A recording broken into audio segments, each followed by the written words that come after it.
Halo, selamat pagi semuanya. Apa kabar? Semoga sehat selalu di sana, dimanapun kalian berada. Apa kabar? Kali ini konten nggak bahas teknik ya, atau bahas tips apa gitu nggak. Saya mau menjelaskan sesuatu yang sering ditanyakan sama teman-teman. Ada yang tanya lewat komen, ada yang WhatsApp saya langsung. Beberapa sepertinya masih pada bingung perihal Lishi Toyota yang 10 pin dan 8 pin. Punya saya itu 10 ya.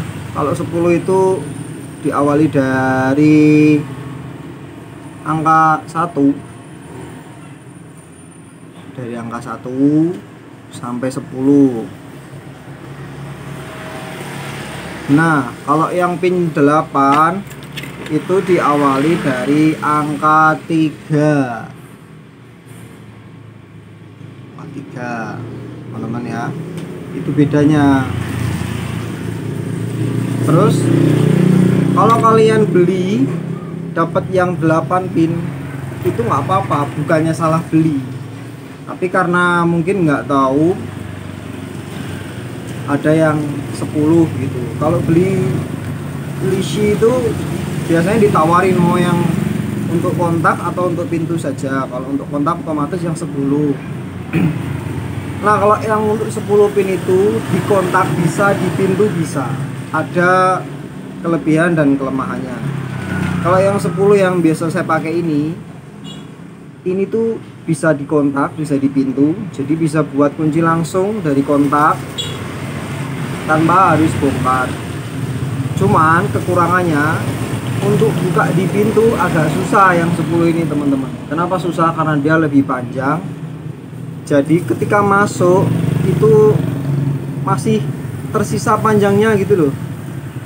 Jadi kurang presisi, kurang pakem, agak goyang-goyang, jadi agak susah.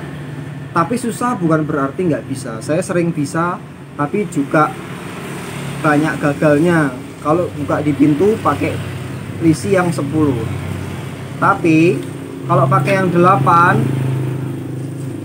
sering berhasilnya kalau di pintu itu ya.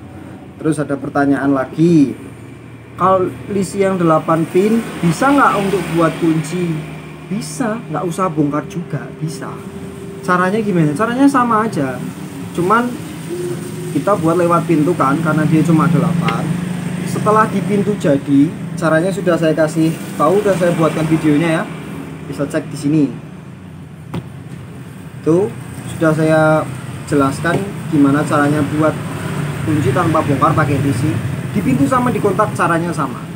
Nah, kalau di pintu, setelah di pintu jadi itu kan di kontak belum bisa, karena masih harus nambah 2 pin lagi. 2 pin lagi itu bisa kita tembak sebenarnya. Nggak usah bingung, pasti bisa. Kalau sudah bisa di pintu, di kontak tuh tinggal nambahin 2 itu gampang, pasti bisa.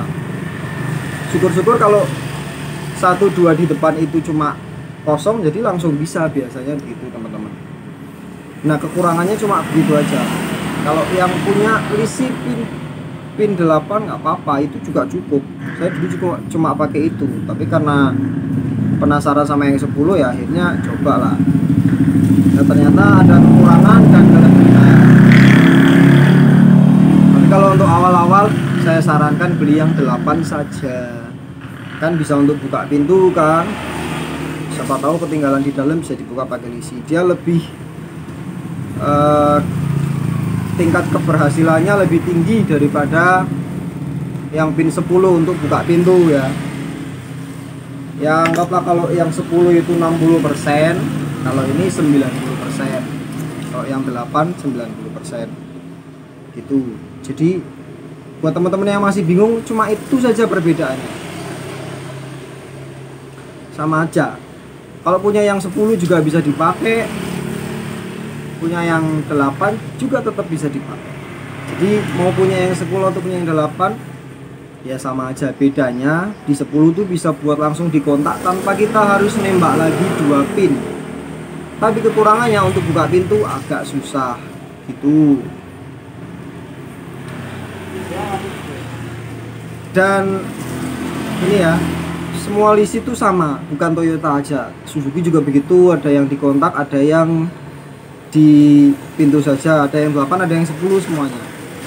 Kalau saran saya mending beli yang 8 aja dulu, nanti di kontaknya kita bisa nembak 2 pin di depan, itu nggak susah, pasti bisa, pelan-pelan saja itu teman-teman. Kecuali kalau Honda ya, kalau Honda itu memang 10 bisa dikontak bisa di setir. Kalau Honda tidak mengurangi pinnya, cuma emang di pintu tetap 8, di setir 10, tapi lisinya bisa semua, pintu di setir bisa semua, enak semua. Kalau Honda lebih enak lah kalau menurut saya. Itu aja teman-teman, saya mau menjelaskan aja ini untuk menjawab pertanyaan-pertanyaan yang masih banyak seliweran. Jadi saya buat video ini hanya untuk menjawab itu ya. Mudah-mudahan bermanfaat, bisa dimengerti. Silahkan belajar itu nih, lisi itu belajar aja terus, coba terus, pasti bisa. Gampang sebenarnya dan seru. Oke ya, ini konten pendek, saya cuma ngomong aja. Terima kasih sudah nonton, semoga lancar. Yang terdampak PPKM seperti saya sabar, badai pasti berlalu. Udah, assalamualaikum.